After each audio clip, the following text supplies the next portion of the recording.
Hello, it's Claire Wiles here from the Light and Energy Show on the Light and Energy channel, and we're here on a quite cold and windy day on the South Dorset Ridgeway in Dorset, England. This is an amazing archaeological site. The ridgeway itself was actually pushed up at the same time that plate tectonic earth movements caused the creation of the Alps. And this wonderful ridge here is absolutely full of archaeological monuments, about 500 within 14 square miles, which is incredible. And of course, at one time, glaciation had actually made the land between Europe and Britain accessible because the sea levels were very low. And then 10,000 years ago, when the ice caps began to melt, the sea levels rose, and of course we had the channel between us. At that time, along here would have been very glacial tundra, which then changed. The warmer weather produced different types of trees, and the nomadic people started to gather along the ridge. We're actually going to have a look today at some of those ancient sites. But we're here at Hardy's Monument. Hardy's Monument was actually built in 1844, not for, as some people think, the Dorset author Thomas Hardy, but for Sir Admiral Hardy. Sir Admiral Hardy was flag captain for the HMS Victory at the Battle of Trafalgar, and this here is an amazing viewing point to start our journey through the South Dorset Ridgeway. So come with me and I'll show you some ancient sites. So our first ancient site here is the site of Heathstone. We've got Hardy's Monument in the background from us. Heathstone is actually a really impressive dolmen, and it's situated across the top of the very small Dorset village of Portesham. Now, a dolmen is actually an ancient Neolithic burial mound, and these were actually called long barrows, and long barrows were therefore to bury the dead. It is thought that the dead were actually laid out between henges, if you like, or small mounds, and allowed for the flesh to rot away. Some of the bones were then gathered and placed into long barrows. Now, most of the long barrows actually had stone around the outside, but wooden chambers inside. But in Dorset here, we have 5 long barrows that actually have stone chambers inside. And here, the Heathstone is one of those. As you see the dolmen here of Heathstone, this was actually reconstructed. It had collapsed and all the earth had worn away, and then it was reconstructed into the site that you see now with the capstone on the top. It's thought to be fairly near how it was before, but not exactly. And as we look along the side here, you can see the long barrow.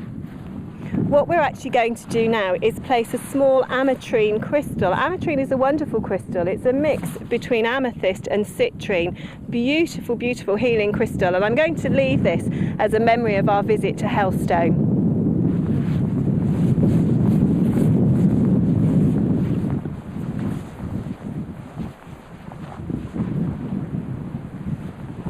I'm just going to place it here in the ground. Right, off on our travels. Our next port of call is Hampton Circle, which you will see where we're heading in the background behind us. So welcome now to Hampton Circle. As you can see, the sun is a bit more in our favour now. I've managed to ditch the raincoat and the sunglasses to hold my hair back so you can see what I'm saying.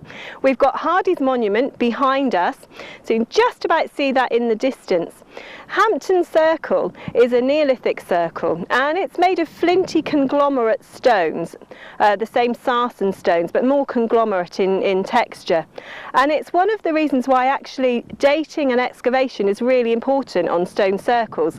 Back in 1939, there were thought to only be 16 stones, but further excavation in 1965 showed that there were actually 28 stones. And the site wasn't actually really where it is now. It was further to the west, where there was a henge. We have no idea at all why it was moved, but we're very lucky to still have the stones here, I feel, in the circle.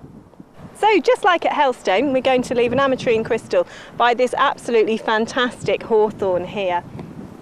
There is a stone that's just about visible here, and I'm going to pop it behind there.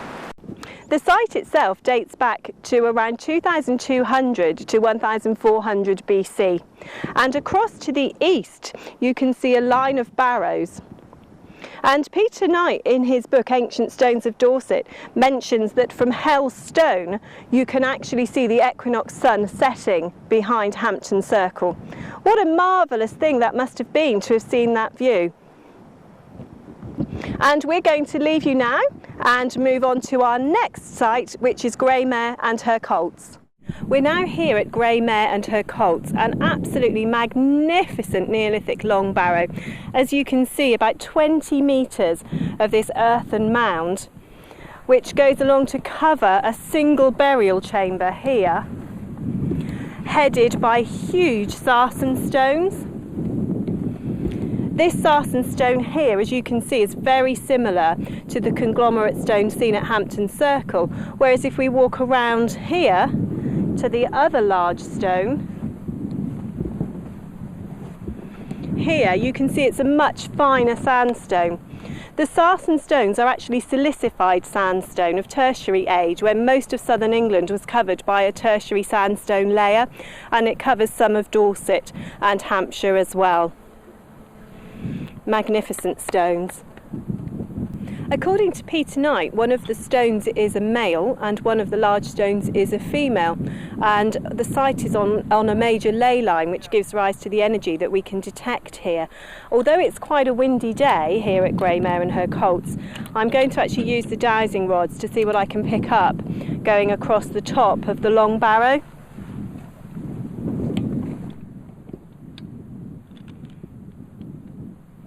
Let's hope that the wind doesn't give us false energies here.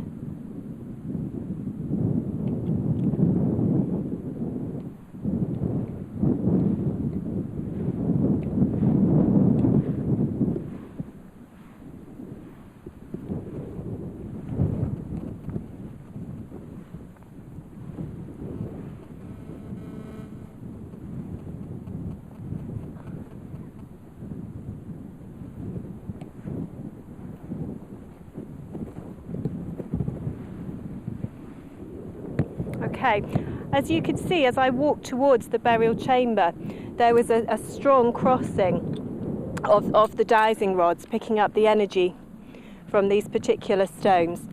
An absolutely incredible site with incredible views across the Chesil Beach to our right. So that's Mare and her colts. We're now off to Kingston Russell Circle. So here we are at our final destination, the Kingston Russell Stone Circle. It appears in the earliest antiquarian records, and I'm sat here on the longest stone, which is actually to the north of the circle. The circle itself dates back to the same time as Hampton Circle, which is 2200 BC to 1400 BC. And the views are absolutely incredible. You can just see for miles all around us.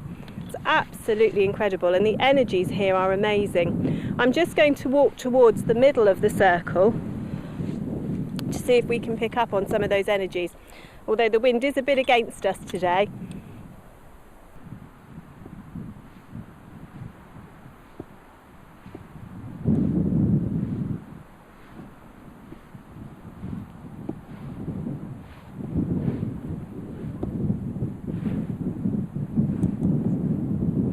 Okay, so we're now at the centre of the circle.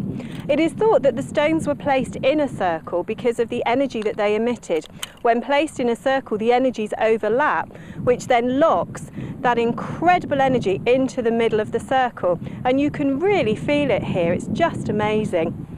And standing here towards the southeast direction, you can actually see the winter solstice sunrise coming up over Mare and her colts.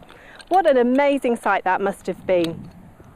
So this concludes our trip here to the stone circles of the South Dorset Ridgeway.